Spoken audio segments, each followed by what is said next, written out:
but gold should be 10,000 an ounce and silver should be over 200 an ounce. But there's a lot of manipulation going on there. But I'm glad they're getting their time in the sun. They deserve it.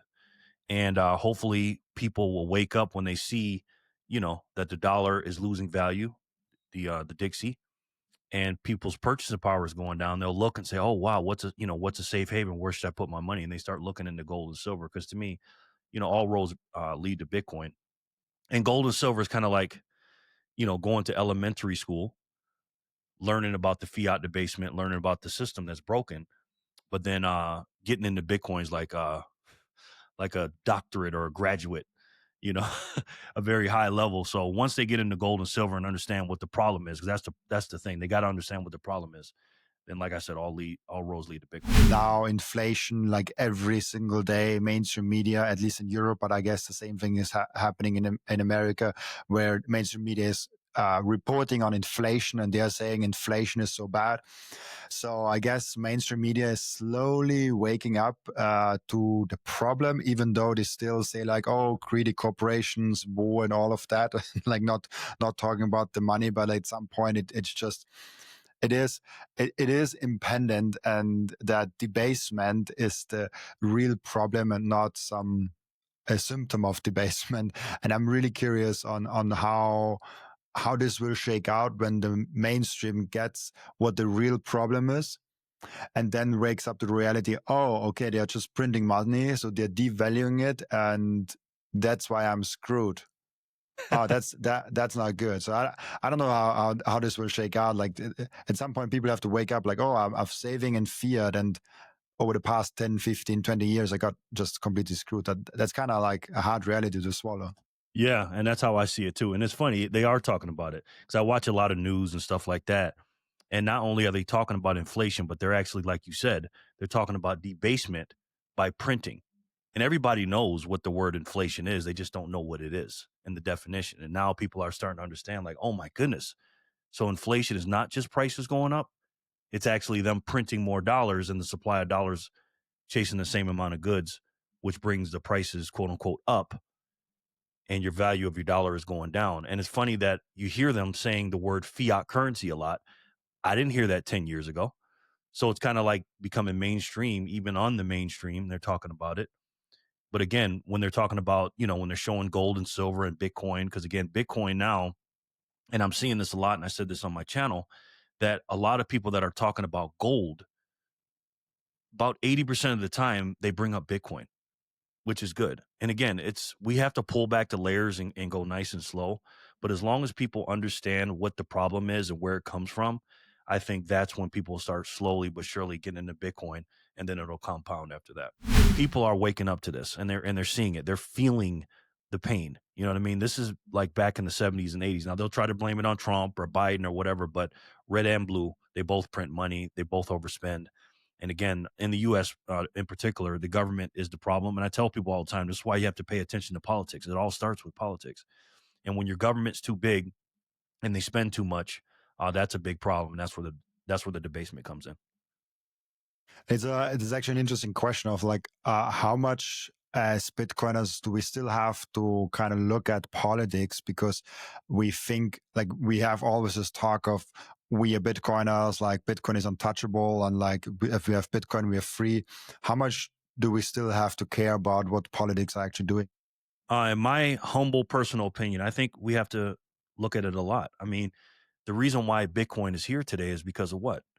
Is because the dollar is being debased and they print too much. It started in, 2008. Everybody knows what happened. And then obviously 1971, we were taking off the gold standard.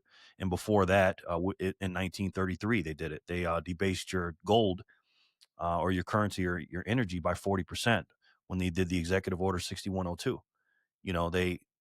Believe gold was $20.62 in 1933, and then they repriced it at like 34, 35 the next year, 1934. And now today, and then what happened in the late 70s and 80s when Paul Volcker had to raise the interest rate to keep the inflation down, they can't do that today. So they're stuck between a rock and a hard place. And this all has to do with politics, because whoever's in office, red or blue, they all spend money. And when they debase your currency, the fiat currency that you are forced to use because you are forced to use it. They don't give you a choice. If you don't pay your taxes, you can go to jail for that, or get, whatever in some countries or whatever, and get bad credit. You can get your house taken if you don't pay your taxes on your house and stuff like that. But everything in our world is political now, especially today. And in particular, when President Trump came down that escalator 10 years ago in 2015, that changed politics. It ain't about red and blue anymore. You know what I mean? The Democrat Party has gone very, very far left, and the MAGA portion of the party, or the Republican Party, is kind of like um, a moderate, little bit to the right party. They'll call it a far right or whatever. But the media, the conglomerate, a lot of people, higher ups that are controlling things, just don't like Trump and anything he stands for. And for me, I always tell people a conservative today is just a common sense person, in my personal opinion. So politics are a big deal with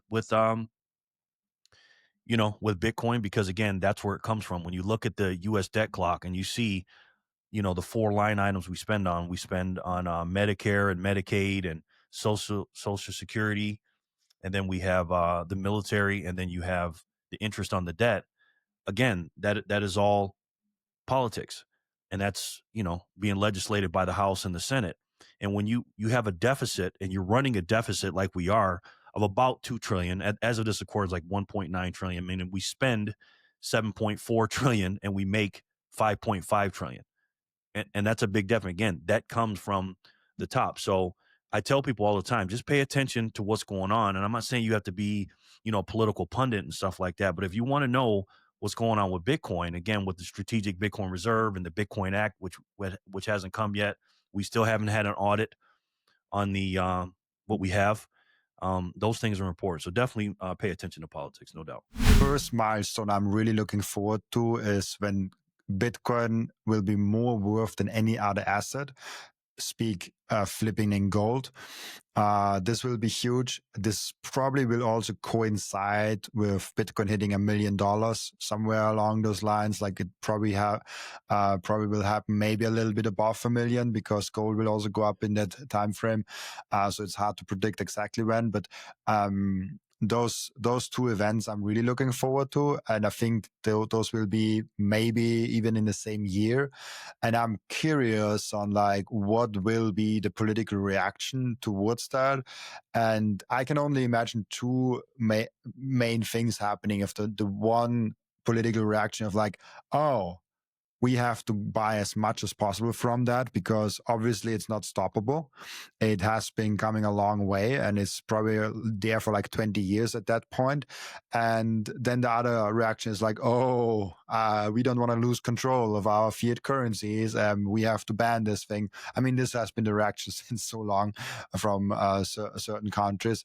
But how do you look at that? Like, what do you realistically think that like the political reaction towards Bitcoin will be once it is so big that it is the biggest asset in the world? Like all those arguments of like being bad for the environment and like it being a bubble or anything, like those arguments are out of the window at that point, because like too many people hold it. I would assume.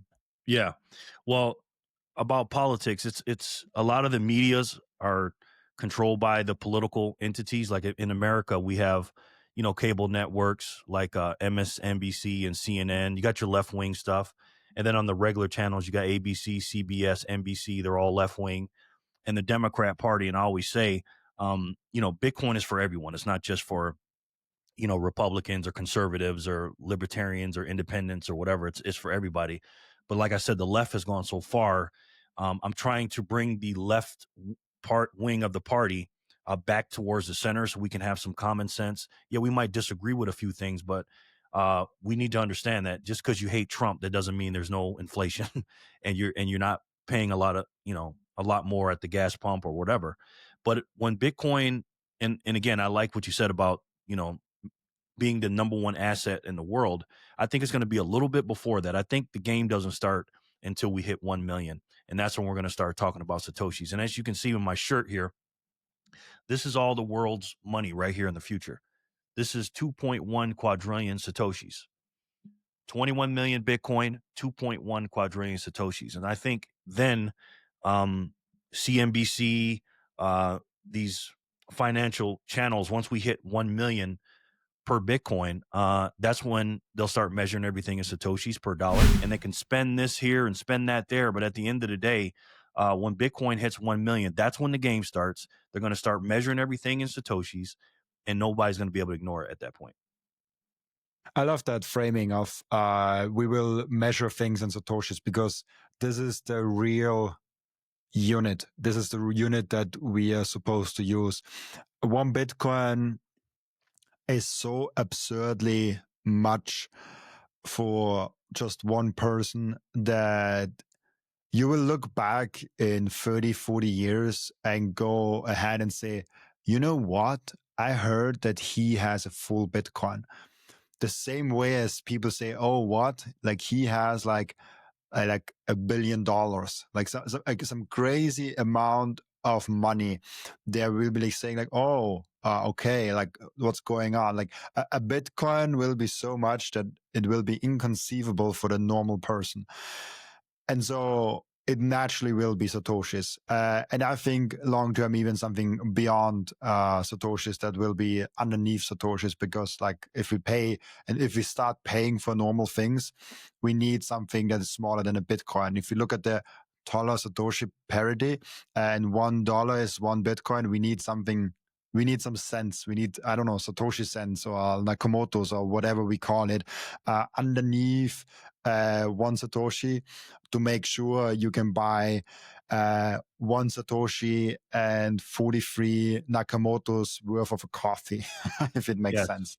And I talked about that in the last show. I want our dollar to be backed by 1 Satoshi, $1, and then move the decimal point back 2 times, almost like, 100 cents or 100 Nakamotos to every Satoshi, and do it that way. Thank you for watching this video. This was only a snippet of the podcast. And if you want to watch the full episode and get all of the context of this episode, you can click right here or here. Oh, maybe also here.